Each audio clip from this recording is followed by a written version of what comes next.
Halo brother and sister.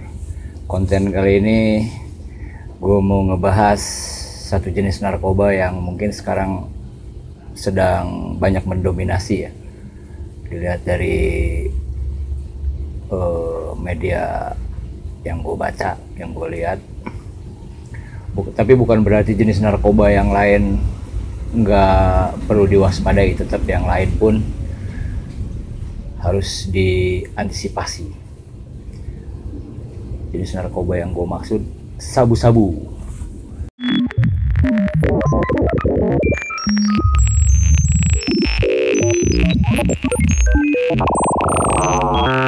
Welcome to our channel. This channel contains about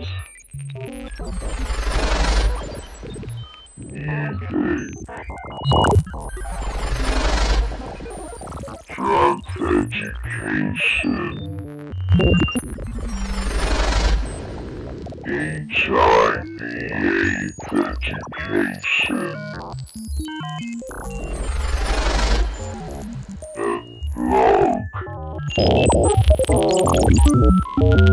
and please subscribe, like, share, and comment your suggestions.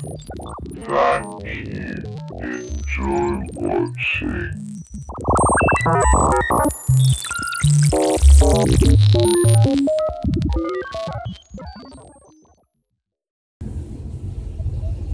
Tahun 94 gue mengenal sabu-sabu di sebuah kota di sana. Saat itu merupakan barang baru buat gue. Dan kenapa gue mesti sekarang cerita, karena ada beberapa teman-teman gue juga, khususnya kaum ibu ya, yang bertanya bagaimana itu jenisnya, bagaimana itu aplikasi pemakaiannya, dengan alasan mereka mengetahui untuk langkah preventif agar mereka bisa memiliki sebuah pengetahuan sehingga bisa melakukan hal-hal pencegahan terhadap anaknya, katanya begitu. Sabu-sabu bentuknya kristal. Jadi dia seperti tawas, buat penjernih air itu tawas. Jadi sabu-sabu seperti itu, jenisnya lebih bening dia dari tawas, sedikit lebih bening lah. Biasanya para pengedar ataupun bandar menjualnya dengan kemasan per gram, ataupun setengah gram, ataupun seperempat gram. Dalam istilah dunia jangki disebutnya gau. 1 gram itu sama dengan 1 gau. Nah, bahasa itu aja kalau kawan-kawan mendengar, woi 1 gau, berarti itu 1 gram. Itu istilah para jangkis membahasakan sendiri ya. Nah, itu secara bentuk seperti itu, sabu-sabu seperti kristal. Kalau gue dulu 94 ada jenis-jenisnya sabu-sabu itu, dari brown shoe, terus blue eyes, simadu dan sebagainya lah. Itu istilah-istilah yang digunakan oleh para bandar untuk mempropagandakan produknya sehingga para pemakai tergiur. Para bandar biasanya mengemas dalam sebuah kantong plastik kecil ya, tergantung nanti itu tadi paketan yang mereka bikin, apakah per gram, per setengah gram, atau per seperempat gram. 1 gau, stanky gau, sprempi gau, itu istilah-istilah yang digunakan oleh para jangki. Sedangkan alat yang digunakan oleh para pengguna sabu, kalau zaman gua dulu sih memakai alat yang sudah permanen dibuatkan dari kaca ya. Dulu entah dari mana itu barang, yang penting kita ada itu, nggak ngerti dah apakah dikasih apa di mana, gue lupa. Tapi sesuai dengan waktu berlanjut, ternyata kesininya dibuatkan replika alat untuk memakai sabu. Biasanya disebutnya bong. Jadi itu terbuat dari satu botol bekas kemasan minuman larutan penyegar, ataupun bisa dengan bekas kemasan botol minuman energy drink lainnya ya, yang sedotan tuh dibikin masuk ke dalam tutup botol yang dilubangi dua, satu mengarah ke sana yang fungsinya untuk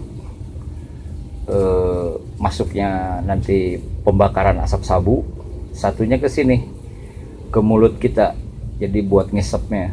Nah, di botol itu dikasih air, jadi seperti ada proses penyulingan gitu ya. Nah, artinya gue sih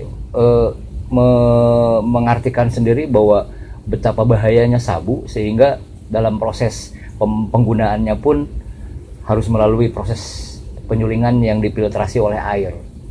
Itu menandakan bahwa sabu satu jenis narkoba yang sungguh sangat luar biasa berbahaya. Andai kata melanggar aturan itu, mungkin bagi yang dibuatkan oleh produsennya itu sebuah aturan baku, ketika dilanggar oleh penggunanya mungkin akan fatal, bisa mengakibatkan kematian. Walaupun dengan memakai alat itu pun sabu tetap bisa mengakibatkan kematian ketika mengalami overdosis. Nah,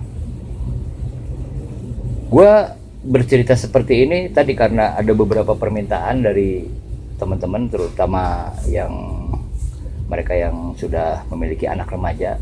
Jadi katanya biar ini sebagai langkah pengetahuan untuk preparing persiapan mereka sebagai mengantisipasi dan langkah preventif terhadap anak remajanya, biar dia jadi tahu ketika anaknya terjerumus untuk menggunakan sabu. Tidak ada satupun niat gue untuk mengajari teman-teman biar ahli membuat ataupun menggunakan sabu, karena para pengguna sabu, walaupun itu beginner, walaupun itu pemula, tidak usah diajarkan seperti ini. Mereka sudah lebih ngulik sendiri gitu. Artinya ini lebih gue memberikan sebuah edukasi yang mudah-mudahan ada manfaatnya, terutama di teman-teman yang belum tahu bagaimana itu bentuk sabu, bagaimana itu penggunaan dan alatnya. Sehingga gue sekarang harus juga memberitahu dampaknya. Apalagi sabu-sabu bisa melek sampai bau. Dampak pertama dari penggunaan sabu yaitu membuat penggunanya tidak bisa tidur. Tidak bisa tidur. Ininya apa? Dampaknya bisa sampai 2 ataupun 3 hari ya. Itu tergantung pemakaian yang bagaimana itu orang mengkonsumsinya. Bisa saja ketika itu terus-terusan ditambah secara intens, mungkin bisa sampai 1 minggu tidak tidur. Jadi dipacu untuk kita, energi kita buat hal-hal yang di luar kondisi manusiawi. Walau bagaimana tubuh kita butuh istirahat dalam 1 hari itu minimal 8 jam ya secara normal. Bayangin aja ketika orang udah nggak tidur 1 minggu ataupun minimalnya 3 hari, dampak yang lain akan menyusul. Di antaranya temperamental pasti tinggi, nafsu makan sama sekali tidak ada. Jadi jangan kaget ketika orang terkena sabu, orang itu sudah tidak suka makan. Tapi di beberapa kondisi tertentu, walaupun pemakai sabu tidak mengkonsumsi makanan, perutnya tetap buncit.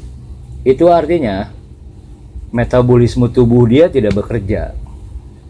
Karena tadi secara energi yang ada di dalam tubuh dipaksakan di bus melewati kemampuan manusia. Dampak yang lain adalah paranoid. Paranoid sebuah rasa takut yang melebihi rasa takut yang wajar. Jadi yang gue alami dulu, gue pernah punya pengalaman. Gue siang-siang jam 2 dalam sebuah kamar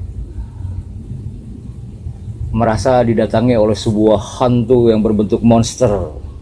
Datang turun dari atap kamar gue dan mau menerkam gue, sehingga di situ gue berlari dan gue menabrak pintu kamar.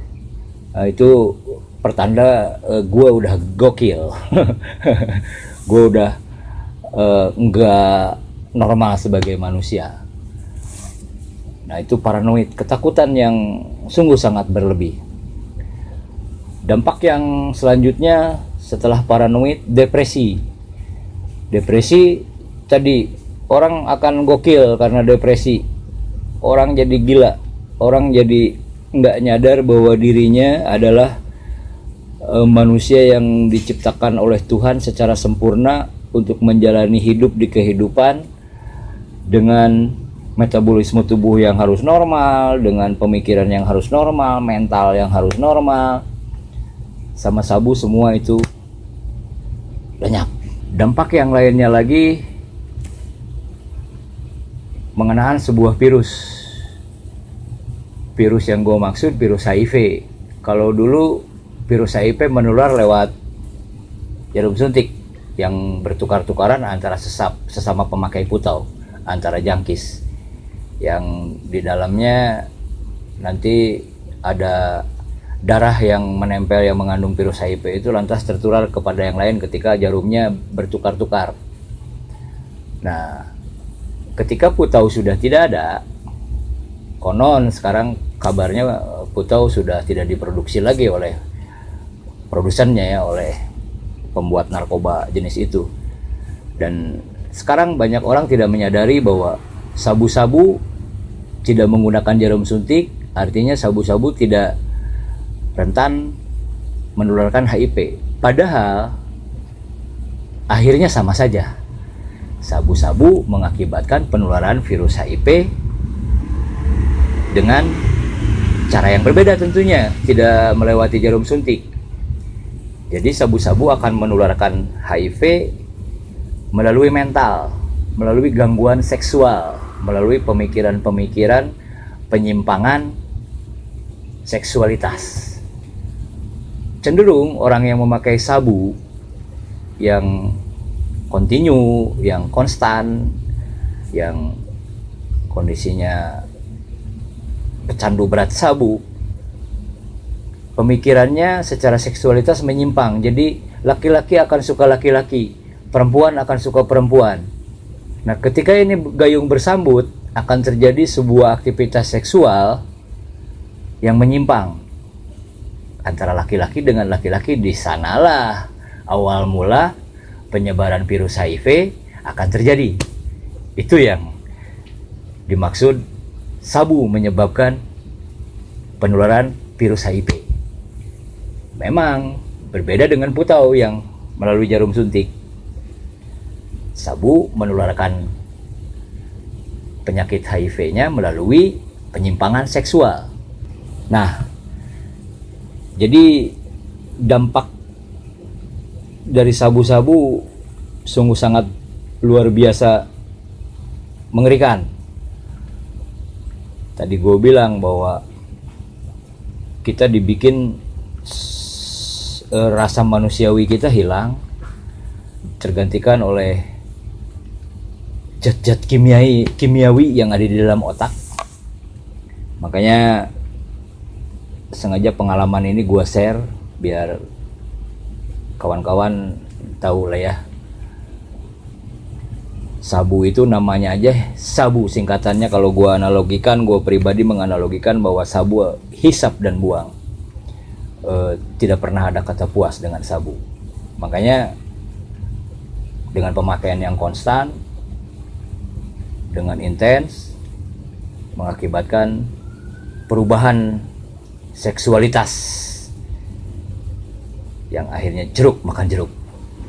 Oke, videonya cukup sekian, mudah-mudahan bermanfaat buat ibu-ibu yang mempertanyakan hal itu juga sama gua. Mudah-mudahan informasi ini menjadi sebuah bekal untuk langkah preventif dan antisipasi terhadap anak-anaknya.